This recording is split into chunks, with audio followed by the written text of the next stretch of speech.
तो hello guys, आप सबका स्वागत है फैंटास्टिक स्टॉक मार्केट में। तो आज अपनी मार्केट थोड़ा सा गैप अप खुली थी।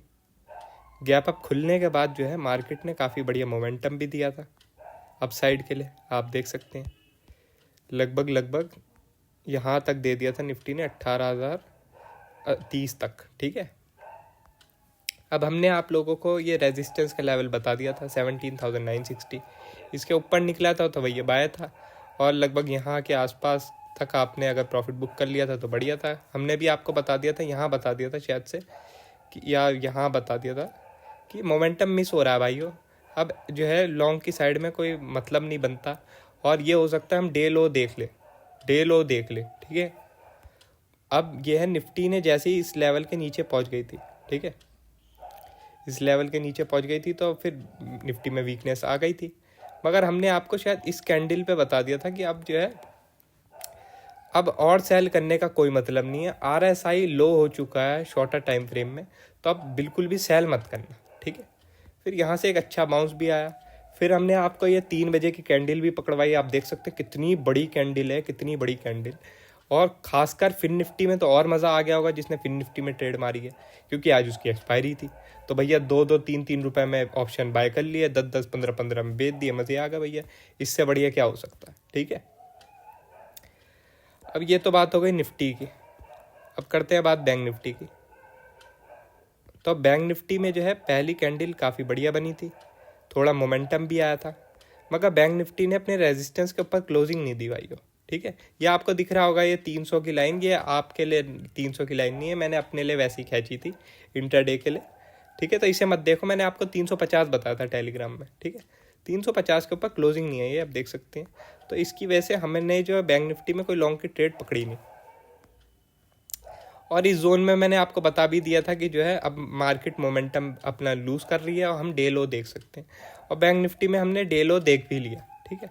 और यहाँ के करीब बैंक निफ्टी में भी हमने आपको बता दिया था कि आरएसआई लो हो चुका है, तो अब सेल का मतलब नहीं है, बिल्कुल भी सेल मत करना अब गलती से भी। फिर एक अच्छा मोमेंटम भी आया, और 3 बजे की कैंडल इसमें भी पकड़ी। इसमें खैर इतनी बड़ी नहीं है जितनी निफ्टी में है, मगर निफ्टी और फिन निफ्टी में काफ़ी बड़ी है। बैंक निफ्टी में इतनी बड़ी कैंडल नहीं बनी अब साइड के लिए। इसे डिलीट ही कर देता हूँ मैं, बहुत लोग कंफ्यूज होंगे वरना, ठीक है। अब ये बात करते हैं कि आगे क्या हो सकता है। हमने आपको अपना व्यू तो बता ही रखा था भाइयों कि हमारा व्यू बुलिश ही है। जब जब भाइयों इस जगह पर आ रहा है मार्केट 41,920 के एरिया में, तो मार्केट यहाँ क्लोज करता ही नहीं है, नीचे क्लोज देता ही नहीं है। तो हम कैसे भैया बियरिश हो जाएं? या तो भैया इसके नीचे डेली क्लोजिंग आ जाएगी तो भैया मैं बियरिश हो जाऊंगा, मैं भी पोजिशनली सेल करने लगूंगा। मगर जब तक ऐसा नहीं होता भाइयों मैं तो इस एरिया में बाय करने का ही सोचूंगा। और ऐसा नहीं है कि जो है मैं यहाँ पर सेल करने का सोचूंगा। यहाँ पे सेल करने का तभी सोचूंगा जब यहाँ क्लोजिंग आ जाएगी। जब तक यहाँ क्लोजिंग नहीं आती भैया मैं तो नहीं सोच रहा। अब मैं ये सोच रहा हूँ कि भैया जो भी यहाँ से पुश करता है रोज़ मार्केट को, आप वो पागल तो है नहीं, ठीक है, वो पागल तो है नहीं। तो अगर वो यहाँ से पुश करता है रोज़ मार्केट को तो कोई उसकी वजह ही होगी। तो इसलिए जब तक कि या तो बड़े प्लेयर उसे ही हरा दे और यहाँ के नीचे क्लोज करा दे तो हम भी भैया इस साइड को आ जाएंगे नीचे की तरफ। मगर जब तक ऐसा नहीं होता तो हम अप साइड का ही प्ले करने की कोशिश करेंगे। और मैंने इस रेड कैंडल के बाद आपको ये बताया था, बहुत लोगों ने यहाँ तो बता दिया था आपको कि हम जो है बुलिश हो गए हैं, हमारे टारगेट लंबे लंबे हैं। मगर जैसे ही रेड कैंडल बनी थी सब लोगों की हवा टाइट हो गई थी, और किसी ने भी अब आपको ये नहीं बोला था कि अपसाइड के लिए प्ले कर सकते हैं। सबकी हवा टाइट हो जाती है, जो है जैसी मार्केट क्लोज होती है कैंडल के रंग देख के लोग अपना प्रिडिक्शन चालू कर देते हैं। कैंडलों के रंग पे थोड़ी होती है भाइयों प्रिडिक्शन, लेवल्स पे होती है प्रिडिक्शन। लेवल्स पर ध्यान दोगे तो पैसा बनेगा आपका प्रॉपर। अब ये भाइयों आज भी इसके ऊपर ही क्लोजिंग दे रहा है, ये पॉजिटिव साइन है। हम लोग कोई भी कैरी नहीं कर रहे हैं पोजीशन, क्योंकि आज भी कुछ इवेंट्स है, जैसे कि बैंक ऑफ जापान का है एक सुबह 5 बजे या 6 बजे है एक इवेंट, ठीक है। और एक फेड का स्पीकर भी हैं जो रात के पता नहीं 1:30 बजे या 2 बजे बोलेंगे। तो इसलिए हम भैया कोई पोजीशन कैरी नहीं कर रहे। हमारा सीधा फंडा है, जब इवेंट्स होते हैं तो हम कैरी नहीं करते हैं पोजीशन। जब इवेंट्स नहीं होते हैं हमें कोई प्रॉपर सेटअप मिलता है तो हम कैरी कर लेते हैं।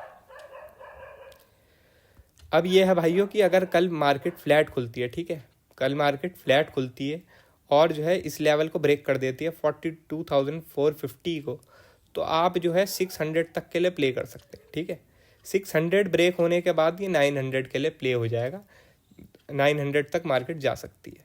मगर जो है आपको ज़्यादा बड़े अभी टारगेट सोचने नहीं है, क्योंकि एक बड़ा रेजिस्टेंस लेवल बना हुआ है 42,700। आप देख सकते हैं सारी कैंडलों के हाई ये है 42,700।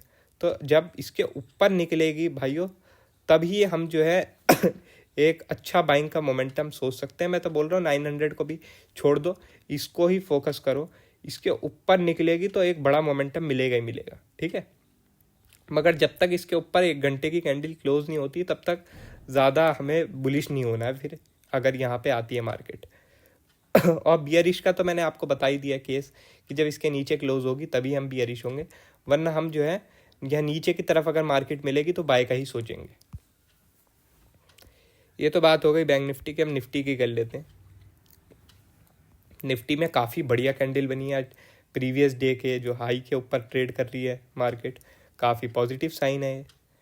160 तक जा सकती है, 160 के ऊपर निकलेगी तो फिर जो है यहाँ हम 260 तक देख सकते हैं भाइयों।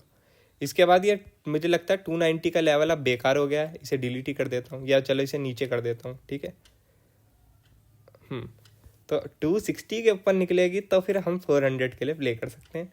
और जब तक कि जो है इस लेवल के नीचे नहीं आती है 17,800, तो खैर काफ़ी दूर हो गया, तो अब ऐसे भी नहीं कर सकती हम कि हम सेल ना करें। तो यह है कि पहले 15 मिनट देख लेंगे, अगर सेलिंग प्रेशर बनेगा तो सेल कर सकते हैं। और जो टारगेट 17,880 तक और 17,800 तक हो सकते हैं, ठीक है। निफ्टी में बता रहा हूँ क्योंकि निफ्टी में जगह है, अगर नीचे आएगी तो भैया जगह भी है निफ्टी में। फिर बैंक निफ्टी में वो तो काफ़ी करीब है, तो हम इतनी आसानी से सेल नहीं कर सकते हैं बैंक निफ्टी में। विक्स भी देख रहे हो आप भाइयों 2.5% डाउन है, तो ये भी दिखा रही है कि भैया मार्केट में ज़्यादा पैनिक है नहीं। एक मुझे लग रहा है आज पूरी वीडियो में कुत्ते ही भौंकते रहेंगे, शोर ही मचा दिया इन कुत्तों ने भी सच में। चलो अब छोड़ो, इन्हें क्या कर सकते हैं इनका।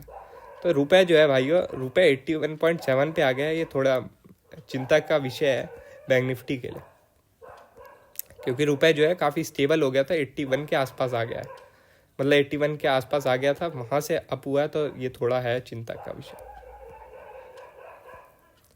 बाकी डॉलर नीचे ही है तो ऐसी कोई दिक्कत की बात है नहीं।